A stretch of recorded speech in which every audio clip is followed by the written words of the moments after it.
but we forget the voice of the customer, the needs of the customer. What do I need as a sales leader to make sure that we're training and that we're highlighting to our sales team so that they know what's important to us? People at the end of the day buy from people, right? You got to fill a need, but at the end of the day, if everything was equal by all providers, it's about the experience that they went through with the company that's the representative of that company. So basically the message to the sales team is remove all the noise. Do everything in your power to start on Monday and end on Friday and be able to say at the end of the week, I added 2 legitimate opportunities to my pipeline. And if you do that consistently every week, you will hit your number. The Modern Selling Podcast. Ladies and gentlemen, the Modern Selling Nation, Mario Martinez here, and excited to be with you with another episode of the Modern Selling Podcast. And in today's discussion, we're going to be talking with a great friend of mine, an awesome, amazing leader, another Chief Revenue Officer, Mr. John Allen from G&A Partners. John, welcome to the show, my man. Thank you. It's good to be here. Appreciate you having me. You're very welcome. Excited to have you here. Know a lot about the industry that you're in, worked a lot in your particular space, but do me a favor, better for you to talk about it than for me to talk about it. So just do us a little favor, talk a little bit about your background. I know you're the CRO at G&A Partners. A little bit about your history and who's G&A? Sure. Yeah, I've been with G&A now for almost 17 years. Prior to G&A, I was in banking. I worked at JP Morgan. I thought I was going to be a banker for life. And still to this day, I admire JP Morgan and loved working there, but had an opportunity 17 years ago to come work for my father and kind of take G&A from a lifestyle business to where we are today. And, my progression at G&A started as a special projects manager, which was basically doing process improvement, asking a lot of questions, kind of turning over every stone and making sure that we were doing things to the best of our ability, and just kind of went from operations into sales. And now I've been the CRO for about 11 years. G&A, we're an HR outsourcing firm. Um, More specifically, we're a PEO, which stands for Professional Employer Organization. What that basically means is small, medium-sized businesses will outsource their payroll, HR, benefits administration, and risk and safety services to us, kind of in a bundled package. And we do that across the country for probably 4,500 plus clients and 125,000 plus employees across our client base. And so it's been a great ride. Love G&A, love the industry. And the best part about it is it's a service that every company needs, right? You got to pay your employees. You got to provide them competitive benefits.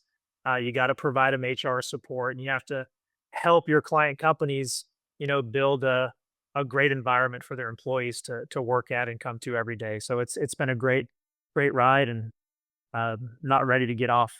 It's fun, so I want to keep going. Well, certainly no one's trying to kick you off, that's for sure. I hope not. Yeah, I mean, after 11 years, that's a great ride, being the CRO with the company in 17 in total. But you said something earlier I want to come back to. So this was your father's company that started your father started the company, and so this is a family business. But now you guys are owned by private equity, or how do you guys fit in? Yeah, so family-owned business. It was started by John Allen and Tony Grijalva. They were partners for many, many years. That's the G and the A in G&A Partners. And gosh, it's about a year and a half ago, we brought on a financial partner, TPG Capital. They've been fantastic. One of the largest private equity firms in the country. Very committed to the PEO space. Specifically sought out G&A as their investment in the PEO space, and they've just been a great partner. And so we transitioned. I mean, we still feel like a family-owned business, but we've transitioned over the last year and a half to a private equity-owned business that's, gearing up for pretty significant growth. And what I love about your story, and I'm sure we're going to get a little into this because of some of the questions that we're going to be talking about, but you came from the operation side and making everything operationally efficient, and then ended up into the sales side. So we're going to be talking a bit about that. But before I get into that, I always ask all my guests this question, John. I know you don't know the question because I didn't prepare you for an answer on this one, but do me a favor.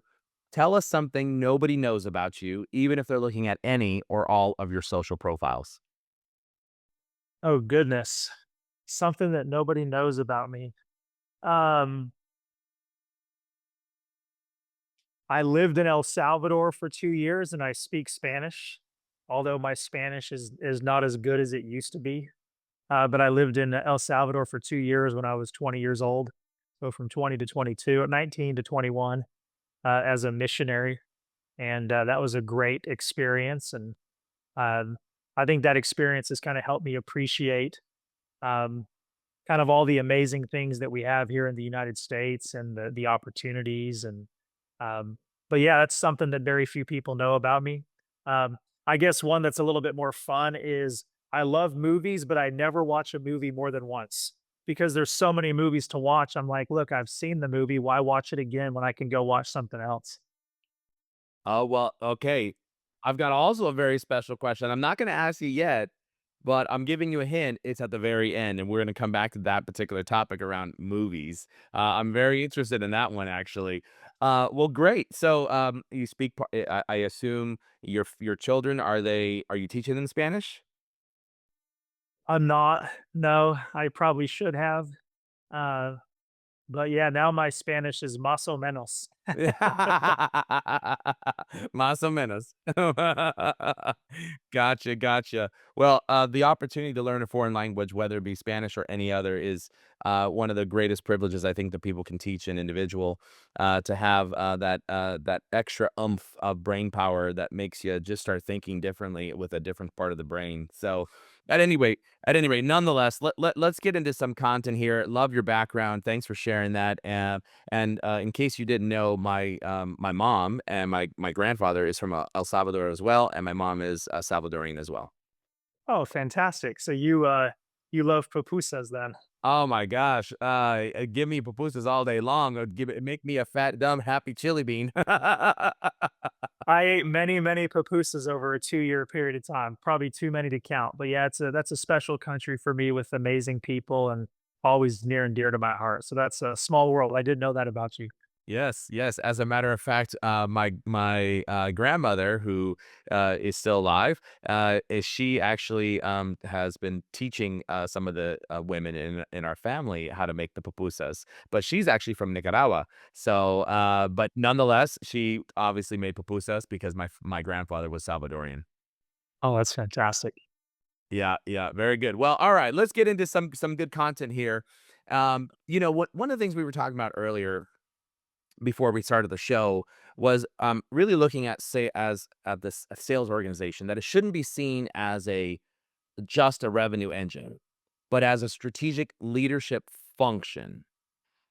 Talk a little bit about how do you elevate the role of sales inside of a traditionally operation led company?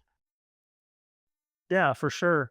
Um, what's interesting about our industry is that many would argue that we're kind of a sales led industry where you have to continue to generate organic sales to keep up with the inevitable attrition, right? And so there's a balance between making sure that um, you bring on enough new business, but that you retain the existing business. So it's a nice balance. And so my point with that is, and then coming from the operations side of the business, I've always had a great appreciation for what our partners on the operations side do. So whether it's a payroll processor, someone administering our clients' benefits, our HR support team that's basically the offsite HR team for our clients.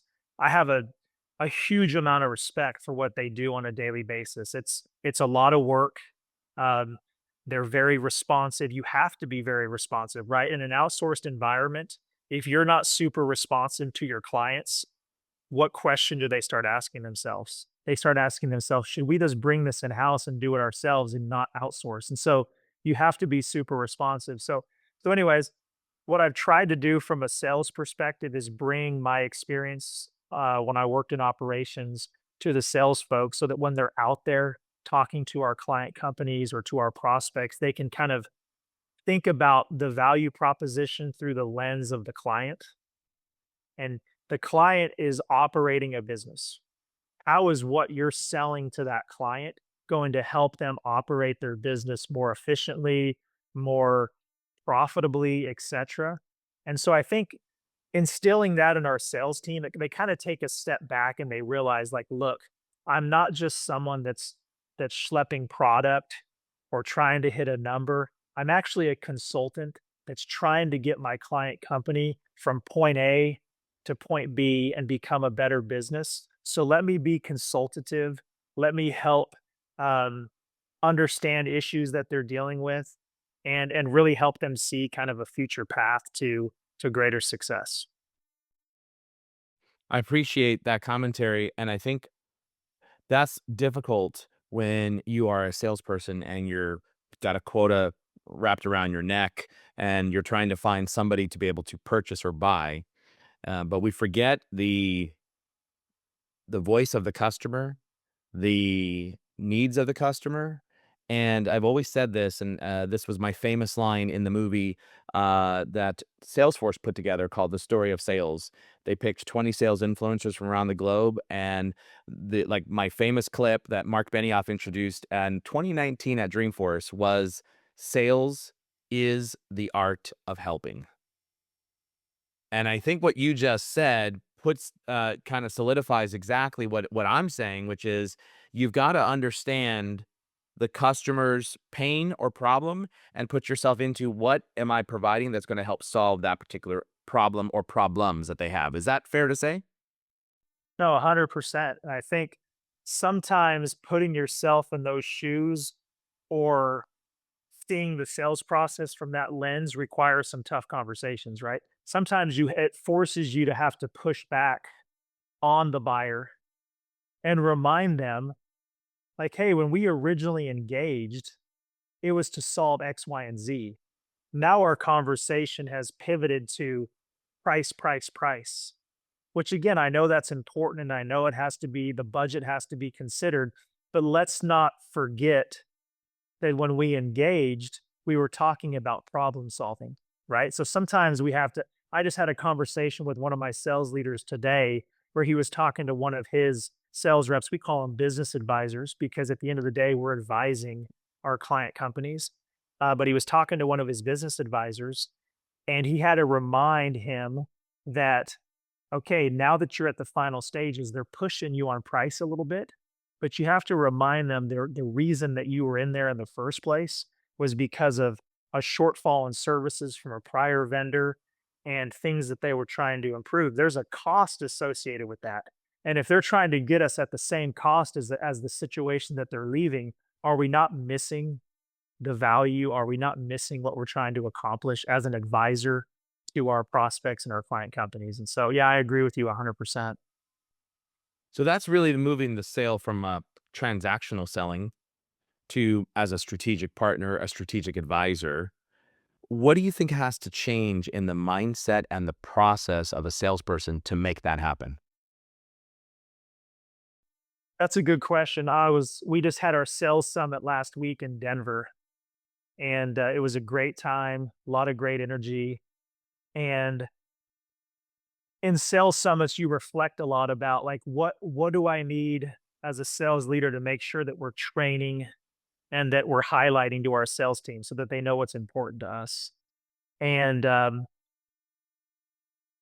to your question, I think what we always try to instill in our business advisors is that um, at the end of the day, if you approach each one of these conversations again, like I mentioned early, as an advisor, as someone who's expert in the field, and so the first thing that comes to mind is to be a true advisor and to be able to help them see a path forward. You have to know your craft. Like you have to be an expert in your field and be able to talk and get and gain that trust where when they're looking across the table and they're like, "Hey, Mario knows his stuff." Like I can tell that this person knows their industry, they know what they're selling, and they know how to help me figure out the path forward. That's number 1. It builds credibility. Number 2 in my mind is, and I know this is cliche for sales conversations, but you have to have a pipeline of opportunities because then that removes the desperation from the conversation. You're no longer in that conversation just thinking about like, what do I have to do to close this deal? That pressure is gone because you have a ton of opportunities to bring into the fold and to close. And so really your focus can shift to, is this a good fit for G&A? Are we a good fit for them? And what are their true solutions? And let's come up with an idea. And then the conversation kind of shifts to, this is more of just, we're spitballing. We're talking about scenarios. We're talking about potential outcomes versus them feeling like, man, this person is sitting across the table from me just trying to sell me something. Does that make sense? 100%. Yeah, absolutely. And that's where I think most reps get caught up in is the potential outcomes as opposed to the features and functions. Although features and functions does come into play because you're trying to assess whether or not the organization can help in a certain way or a specific way that the buyer thinks that they have a need. So you're definitely going to have that conversation, but always transitioning to the outcome. Like as an example, is this what you're talking about? You show feature A or B, and feature A or B, you confirm, Mr. or Mrs. Customer, will this help you? Do you believe this will help you to achieve? Will this feature or this function, will that help you to achieve? And I think that's what you're referring to is really moving into that strategic partner discussion, problem solving, moving away from feature function solving, I mean, selling to problem solving. That's kind of what you're talking about, right? Yeah, 100%. I think about the deals that and I hate calling them deals, but they're deals to salespeople, right? But I think about some of the clients that I brought on, and I can think of many examples where it seems like the opportunities um, that selected G&A and that stayed with G&A the longest. Oftentimes, when you look at the sales process, I said no a lot of times. Said we can't do that. This is how we do it. Or I said, "Hey, I don't know if we're the best solution for this or that." Like it was just it was a very collaborative conversation, but also very vulnerable where it was like, "Look, we do this, this, and this really well. If you're looking for this, that's really not what we do. We approach it from this perspective." And so again, it's just very transparent conversations. And in many of those deals, oftentimes I was like, I don't think that they're going to choose G&A. And then they end up choosing G&A. And when you kind of go back and do like a post mortem, oftentimes it's like, well, we felt like it was a collaborative conversation. We felt like you were very transparent.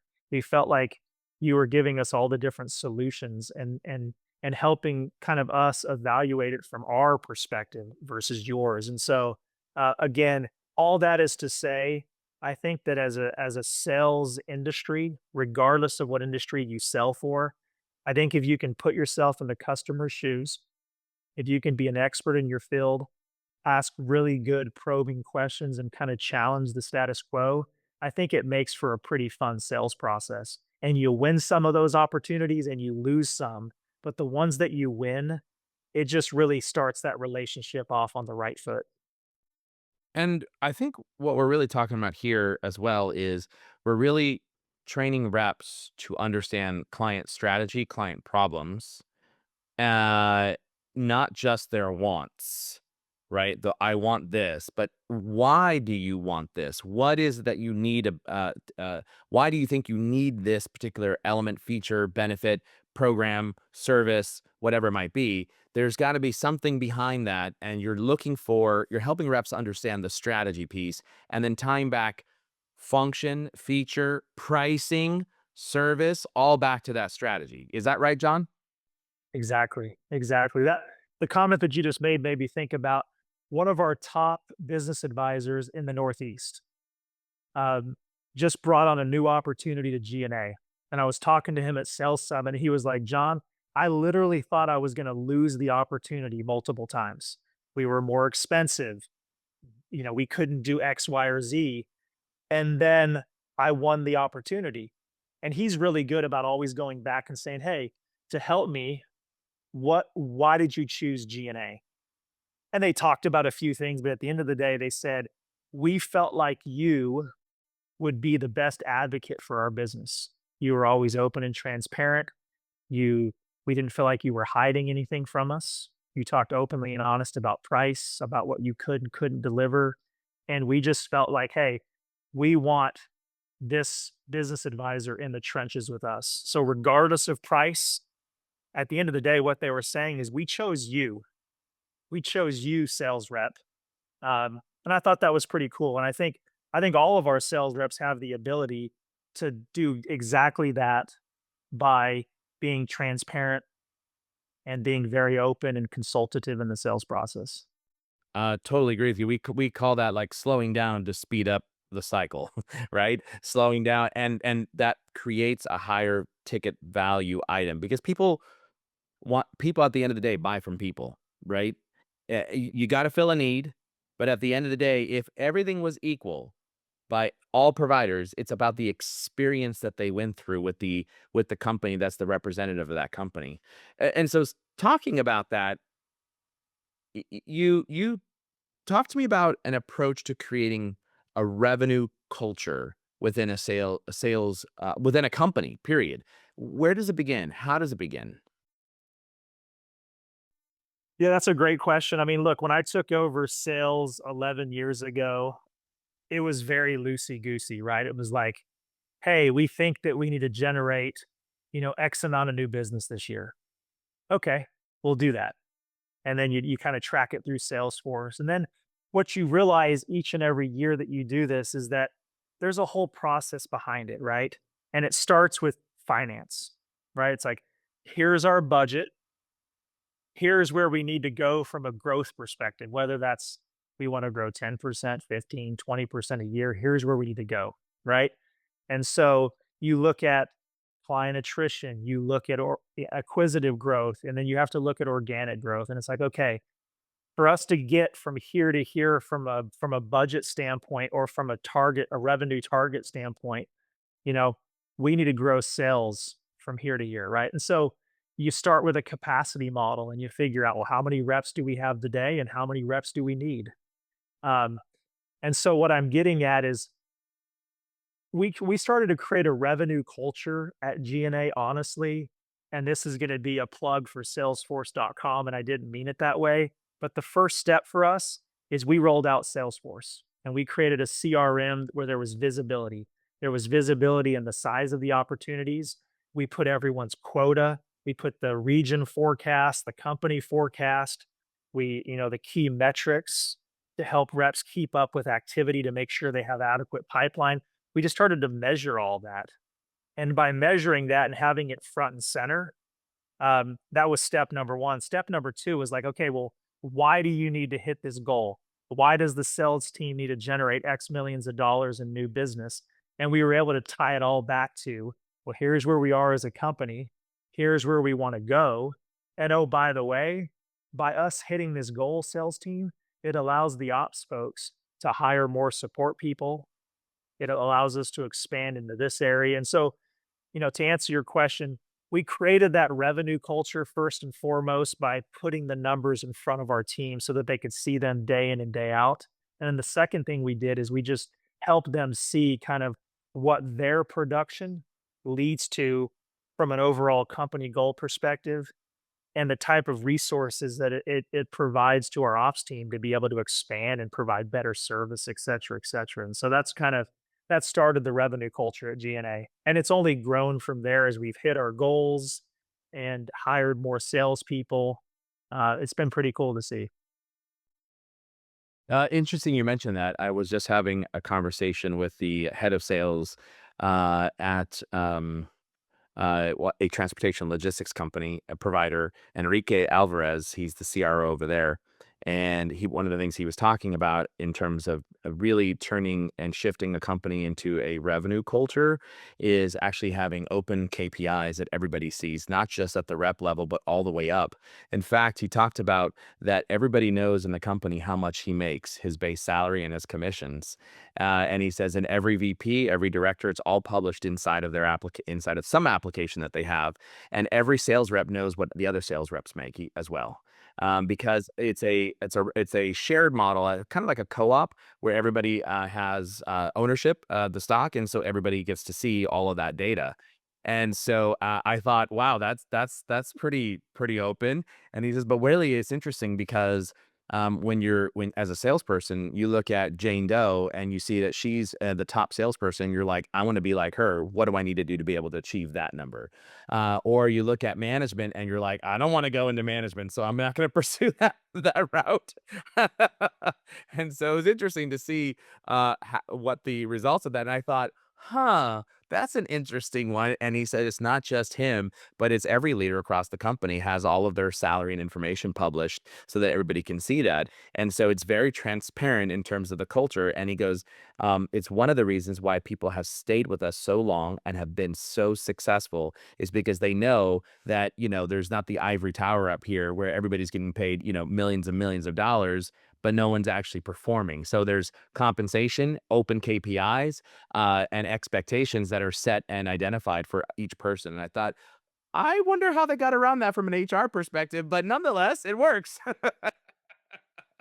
No, that's an interesting approach. I mean, look, uh, we probably won't get there from a G&A perspective, sharing that information, but I agree 100% that transparency in pipeline size, production, metrics, etc. I mean, at the end of the day, sales folks are competitive and they want to know what it takes, right? And so, one of the things that we do pretty religiously is we always kind of, I call it like, top 10 metrics.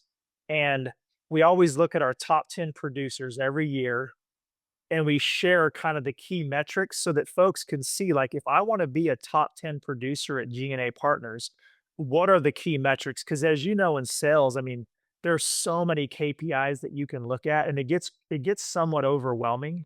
And so we try to simplify it. And so, for example, at our sales summit just last week in Denver, um, I kind of told the entire team, I said, look, forget what's happened up to this point.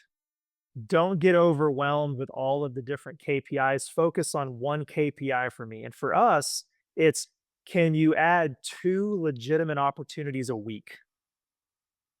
And where you kind of get to that number is we looked at over a 5-year period of time, and our top reps over that 5-year period of time each year, what was uncanny is that on average, all of those reps every year, they averaged about two new opportunities a week. So if you take, let's say they take 4 weeks vacation, you take 48 working weeks times two. What is that? 96, pretty darn near close to 100 opportunities a year. And that was consistent year over year.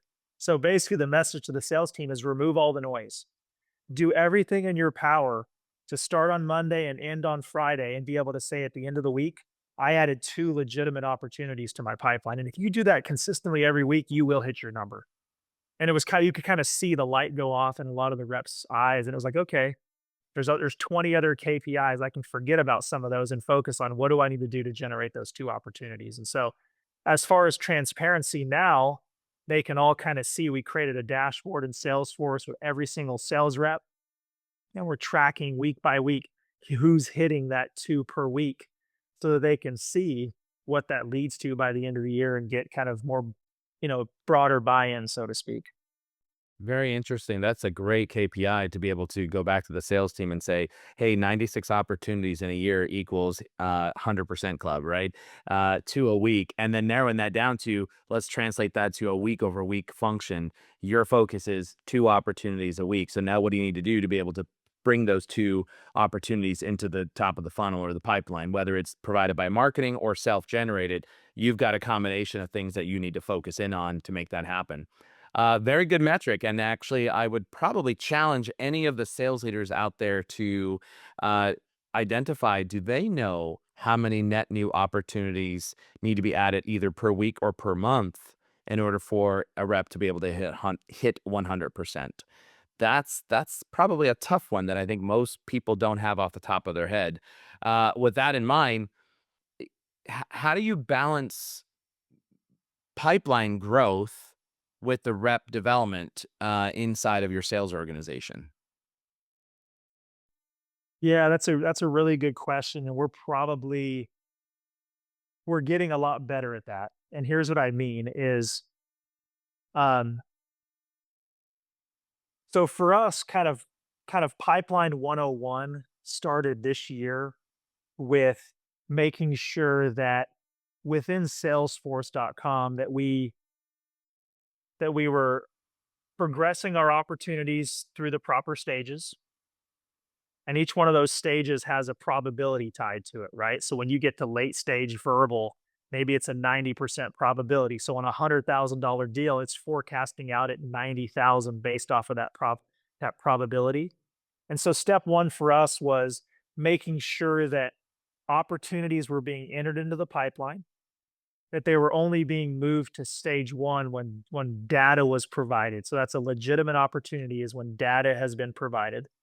Um, and then getting our team to really kind of take the time each and every week. And sometimes that's hard for sales professionals, right? They can have some ADD and want to be out there hunting, and they forget that there's an admin portion to the work. And so long and short of it is um, we had to create some efficiencies with Salesforce, and we had to make sure that the sales team bought in to the data in Salesforce.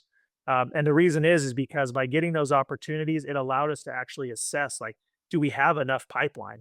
If our goal is X, and do we have a coverage ratio? And for us, just this is different by industry, but for us, for what we call kind of non-weighted or unweighted pipeline, we try to have a coverage ratio of somewhere between 5 and 6x of our goal. Um, for the weighted pipeline, we want that to be like 2 to 3x, right? Because we know things drop off and there's unexpected things. And so to get to your original question, once we kind of had that data, now what it allows us to do is on a per rep basis, we can sit down with that rep and we can say, look, if your goal is 100,000 by the end of the quarter, and you have 100,000 in unweighted pipeline and 50,000 in weighted pipeline, you tell me, are you comfortable? Do you think you're going to hit that goal? If we know that our close ratio is sub 20% from start to finish, run the numbers, you don't have enough in your pipeline. And so my point is with the data, then you can start being very prescriptive and surgical on a per rep basis, right? Which goes back to my point about the 2 opportunities per week. Now you can actually say, okay, we got a pipeline issue. So let's talk about how we can create that pipeline. And then you as a sales leader, you're watching them and you're seeing like, okay, are they are they not generating pipeline because of level of effort? Or are they not generating pipeline because there's a gap in training or something? And that just allows you as a sales leader to address what the issue is. Do I need to train them better so that they're a better sales rep? Or do I need to find a way to get them more opportunities? And so that was a long answer to your question, but I think it all starts with the data. You got to be able to see like where are you sitting, and then you can hone in on how to get you from point A to point B. Great answer. I appreciate what you said. Now that brings me to, okay, uh, where does this start at? What does your onboarding process look like for setting this up right from the first day that they come on board to become one, what you called a solution selling and or outcome based selling motion. Two, to be able to set up the pipeline so that it can support the 2 to 3x weighted and 5 to 6x non-weighted. Yeah, I mean, for us, it probably starts with who are we targeting? Look, in a perfect world, everyone wants to hire, the seasoned veteran that can hit the ground running, right? And we've done our fair share of that. I mean, that's how we expanded into the Northeast is we identified kind of the free agents that we wanted, and we built our business around those folks. And what's great is when you can find seasoned veterans, I mean, you can go from um, like a startup in a region to a serious player in a short amount of time, right? So when you hire those type of folks, your onboarding process looks pretty different, right?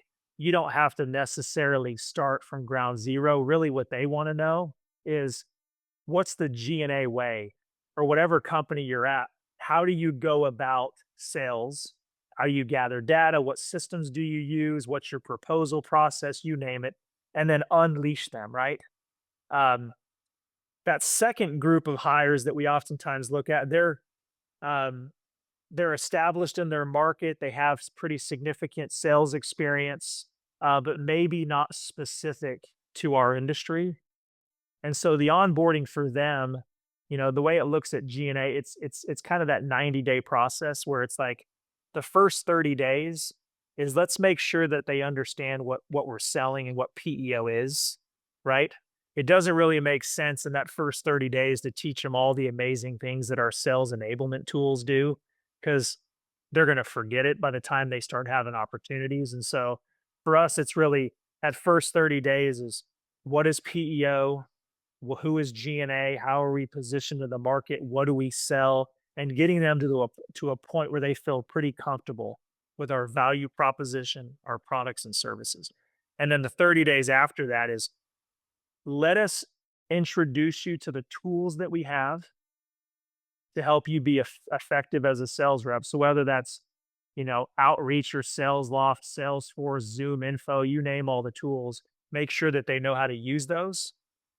And then what we do to take the thought out of ramp is we give them every sales rep that joins G&A when they're ready to start prospecting, we give them about 600 to 750 vetted accounts so that it's not like, okay, what do I do? It's like, no, you know what to do. There's 600 to 750 accounts in your name. Now it's time to start reaching out and profiling and, building that database. And so I'm not sure if that answers your question, but at the end of the day, it's if you hire to scale a sales organization, you're going to have to hire a lot of folks that they may not be seasoned veterans, right? So you're going to have a sales training program that can ramp folks. And so we really focus on the G&A way, industry knowledge, and then we jump right into the tools and how we prospect and how we build pipeline. And within that first 60 days, you can tell if someone has the chops for this, right? And so we're pretty prescriptive on what we expect so that if they don't meet those minimum requirements, we can make an assessment pretty quick. Like, is this person going to be able to do the job? Yeah. I love what you described because actually, as you described it, the first thing that came to mind was operationally focused.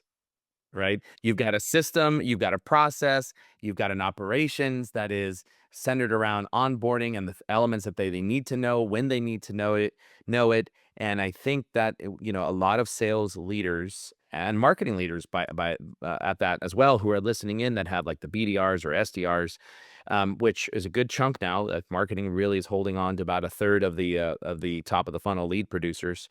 What we see is that they're not operationally focused. They're, the gut, they feel, and this is the way they've always done it, but you've really got to narrow in that process. It's kind of like I think about my kids. And in the era that I grew up in, my parents probably thought I was very distracted all the time, right? And if they thought I was distracted then, oh my gosh, can we understand now how much distraction there is? Just in case in point, last night we were at dinner and we have a rule, no phones at the table. And so while we're sitting there eating, all of a sudden my son brings out my 15-year-old, he brings out his phone and he just starts, typing on it. And I look over and I say to him, Mijo, what are you doing on your phone? He's like, oh, so and so just messaged me, which is his best friend. And I was like, and? And he was like, oh, I was just replying. And I was like, and? And he was like, and so, he looked at me and mom goes, we don't do that at the table. Like, put it away. And she's like, in fact, take it out of your pocket and put it on the chair so you don't feel any more vibrations. Right. And so it's like all these bings and dings. And then as I look at my son who just entered into middle school, literally, literally the addiction of an electronic device starts in middle school where it is full time every class, six classes that there's seven classes actually, but six of them out of seven are on the computer all day long. The seventh one is PE where you actually, get to do something other than be on your device. So it's crazy how we've become so distracted. Yeah. And it becomes very hard and sales leaders need to recognize that you need to have a very operationally efficient sales onboarding program, sales development program, sales training program that helps reps along their way. Speaking of that, uh, thinking about your team, what's your process for reps becoming focused on a solution selling motion or an outcomes based motion? How do you get your team to think like the customer and to train them to think like the customer? Yeah, that's a really good question. Before I answer that, I just wanted to make one quick comment when you talked about operationalizing things. Um, so TPG Capital, one of the things that makes them unique as a private equity partner is that they have an operations team. And so they don't just invest money, they actually invest time and resources and really kind of peek under the hood and make recommendations, right? And so I share that because in the last, 18 months, kind of a mind shift at G&A is exactly what you just talked about. And one of the things that my TPG counterparts on the ops side, because I work closely with them, great people, that they always ask is how do we operate? That's a great idea, John. How do we operationalize that? I like that. How do we operationalize it? So one of the things that we've really kind of adopted at G&A on the sales team and on the ops side, but specifically on the sales team is, okay, if we're going to do this, how do we operationalize it? And what we mean by that is how do we scale it? How do we make it so that that person that we just hired in Dallas literally has a playbook that tells them, follow this playbook and it will lead to success?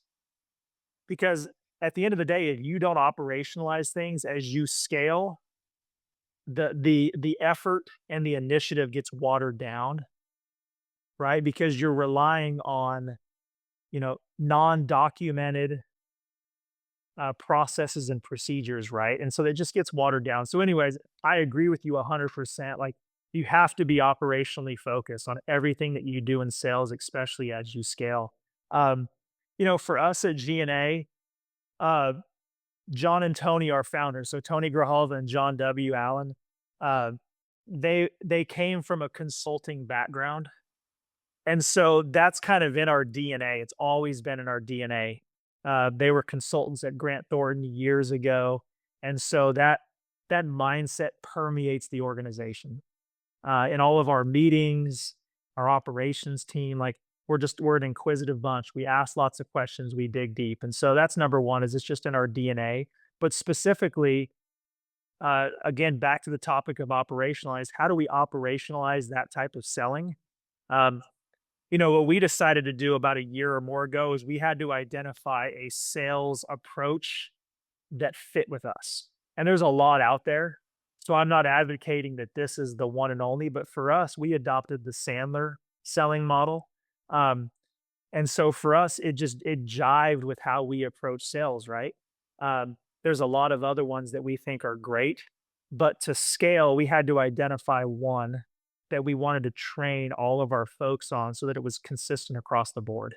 Um, and so my point is that you have to identify your approach and then you have to train to that approach. And that's what we've done. And we push all of our folks to get certified so that we can kind of check a box and say, look, we've given you the training to be a consultative seller. Um, Now we need you to do it, right? And so that's kind of how we've approached it. We adopted a mindset and we train every one of our reps on that mindset until they're certified G&A partners. Yeah, absolutely. So you picked a methodology in this case, and you've inculcated, ingrained, whatever word we want to use, that methodology into the selling process, and you're holding them accountable to a sales methodology, which is great. And whether it's the Sandler method, whether it's strategic account selling from Miller Hyman, whether it's Medic, Band, whatever it might be, you gotta pick one. You gotta go all in, and you've got to be able to help sales reps to really manage and focus in on these elements. But I also think there's one more level, and tell me what you think about this, and that's ingraining it. Is that the right word? Ingraining? No, indoctrinating. I can't think of the word, but at any case, making sure that it is ingrained. There we go. Into the selling motion as well, right? So, as an example, I can train you all you want, and then 2 days later, you walk out of the training, and all of a sudden, you go right back into your ways. But if we implement that methodology in through the selling process. As an example, we think about I think Miller Hyman because that was what I had been trained on for the Miller Hyman sales model. And so, if I think about the Miller Hyman sales model, there's always different types of roles of the buying committee. There's the economic buyer, there's the influencer buyer, there's the user buyer, and then there's the technical buyer, right? And so, are we using that language as we talk about and assess opportunities, as we look at the funnel, and are we ingraining that into the actual selling? The strategic motion. Is that what you guys are doing as well in terms of ingraining the Sandler methodology into your sales review processes? That's certainly our intent. Uh, I don't think we're there yet, and I think the missing ingredient for us right now is at the management level, right? And that's really where the reinforcement comes in. And so what we've kind of learned through just trial and error is we can provide amazing training ongoing because we're doing ongoing training. It's just not one and done with Sandler. It's monthly stuff and it's at sales summits and there's certifications. Like it's all in.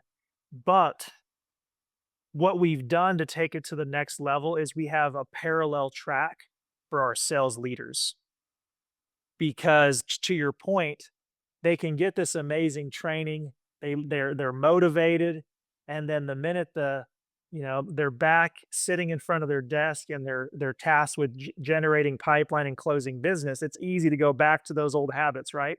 And so for us, really, we combat that through two things. It's team selling.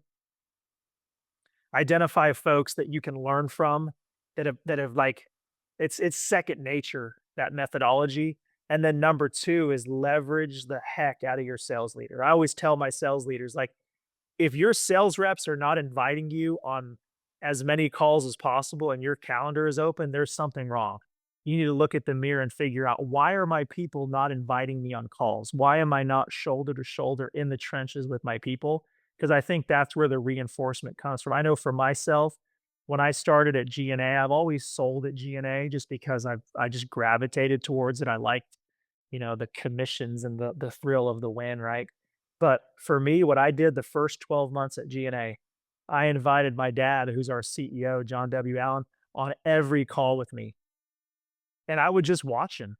How does he answer questions? How does he push back? And then I got to a point after about 12 months, I was like, look, I want to be in the driver's seat. I want to be the one answering the questions. And so I didn't invite him as much, not because I didn't think he was amazing. I just wanted to do it myself. And so my point is the best way to reinforce and indoctrinate or ingrain these methodologies is you have to make sure that your sales leaders are 100% bought in and that they're champions of the methodology and that they're shoulder to shoulder with your frontline reps because that's where the reinforcement comes from. And that's probably one of my biggest things that I just harp on our sales leadership team is you guys and gals are the example. And it starts with you. Yeah, I love what you said. One of my biggest pet peeves is in sales training because, as you know, we Sandler focuses on the hello to close. Vangresso is the pre hello to the hello, right? And so I love this when a rep says to me, "Oh, my manager is like, or my director or my VP is like, why don't you just like send them a LinkedIn connection request or like DM them or send them a video?" And then I'll get the leaders in the room and we talk about, "Hey, have you ever created a video?" And they're like, "Well, no, I mean, no. Okay, let's do me this favor. Just create one to any prospect." And then you sit there for 30 minutes and they're like, "Oh, it's horrible. Oh, I can't do it. Oh, and so all of a sudden they turn into the rep, right? And it's like, so there is a technique behind this, right? Or how about this one? Well, let's just send them a connection request. It's like, okay, go ahead, send somebody a connection request. And then they're sitting there and they're like, "Well, what do I say on it? How do I exactly?" So you're telling a rep to do this, but yet you yourself don't have the skill set or the ability to be able to understand the how, the why, the methodology, and or should I just like a post, a thumbs up, a love, an emoji, right? Or how do I send an email? Because they say, well, just send them an email. All right, well, how long should that email be, Mr. Sales Leader? Well, I don't know. It should be short. Well, what's short? I don't know, like a few sentences. Okay, how many words? Like, what are the best before? So you get into these, and leaders all of a sudden, this very tactical element to engagement now becomes much more strategic in that, oh my God, you're right. I've never sent a video. And the video that they produce, I love this one. I love when I see leaders do this. They create a video, and right dead center in front of that video is a big giant play button like this. Right here is covering, and it's covering the most important thing, the smile, right? And it's like you got this play button, and you're like, so that's what you want your reps to send. They're like, all I see is the eyeballs, right? That's all you see. It's great. I love that. And so you nailed it. Is that the leaders have got to become indoctrinated. They've got to lead by example. And unfortunately, many of us leaders, especially those that are in the 45 and older category, like myself, we didn't grow up prospecting and engaging with buyers the way that our reps are doing it today, right? The dynamic shift between 10 years ago with prospecting and present day is like light years and eons, right? Away from each other. It's so different. And and a lot of us that are in that leadership category at the 45 and older, which is most leaders in that director and VP role, we struggle with that. Any case, this has been a fabulous conversation, John. If somebody wants to connect with you, somebody wants to get a hold of you, what's the best way? Is it on X? Is it on LinkedIn? Tell us what's the best way. Yeah, LinkedIn. Shoot me an email at jgallen, Allen, at gnapartners.com. Uh, but yeah, LinkedIn is great. Or send me an email. I pride myself on being super responsive and love to engage. My wife says I'm too responsive. Uh, Sales reps across the country sending me emails and Teams messages and asking me questions. And for me, that's what I enjoy. I enjoy removing roadblocks. And to your point about sales leaders, I mean, at the end of the day, I always tell, I'll go off on a quick little tangent here. I always tell the sales leaders, you got to be good at a few things, right? You may not be good at all of them, but you have to be good at least two or three of these. Number one is you have to be able to recruit. Like you got to be able to recruit. Number two is you have to be able to you have to be able to sell what your team sells so that you have credibility and you can remove roadblocks and you've been there, done that, right? The third thing in this day and age, and you kind of referred to it, is you have to be good with all the sales enablement tools, right?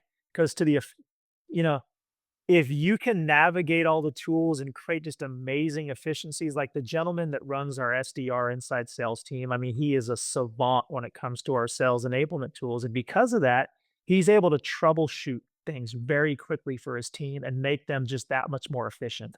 Um, and so those are kind of the three. And then the fourth thing is you got to be someone that's just so good at closing that it overcomes like your shortfalls in one of the other areas. Like I have a couple sales leaders.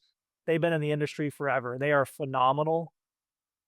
Probably not the most techy. And if they listen to this podcast, they'll probably know that I'm referring to a few of them. But guess what? They recruit great.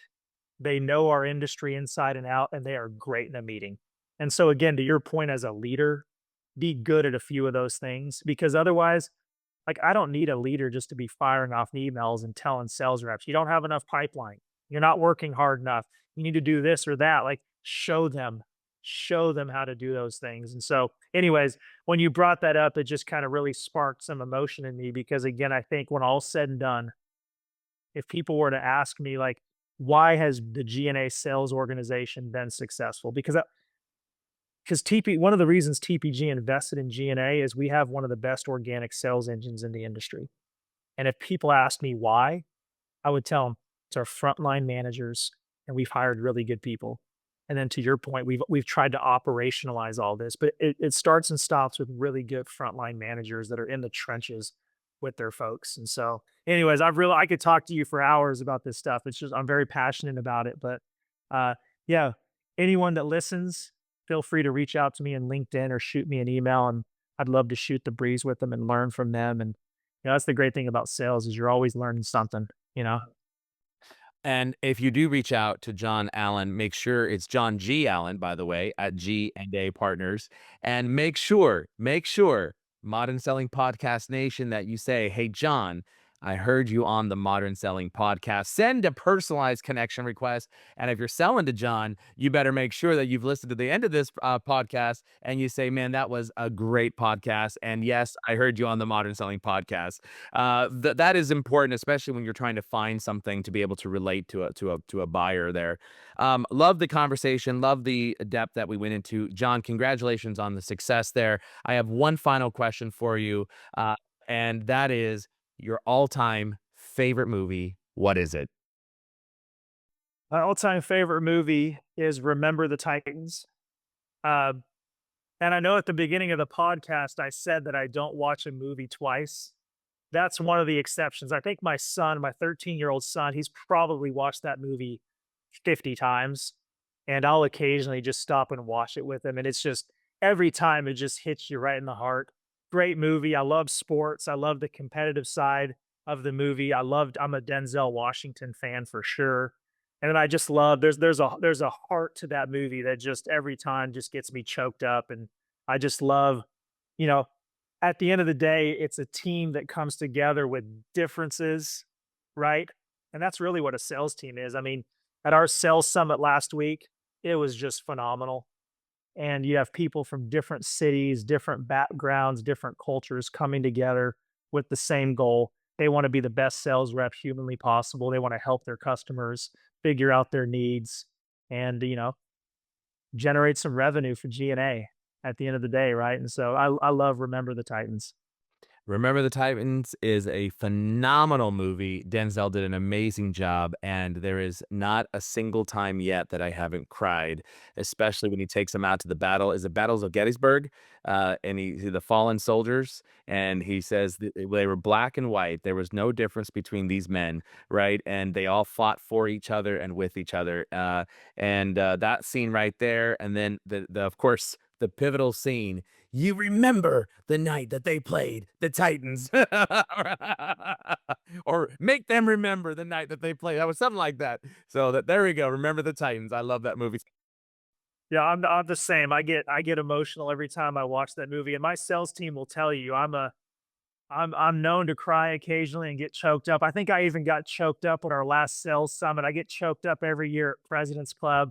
I am definitely not immune to a few tears and getting choked up. So you can imagine me watching Remember the Titans. All right, all right. So next time we're in person together, we're watching the Remember the Titans, and we're gonna do like some sort of video skit out of this one, and it's gonna be both of us crying at the same time.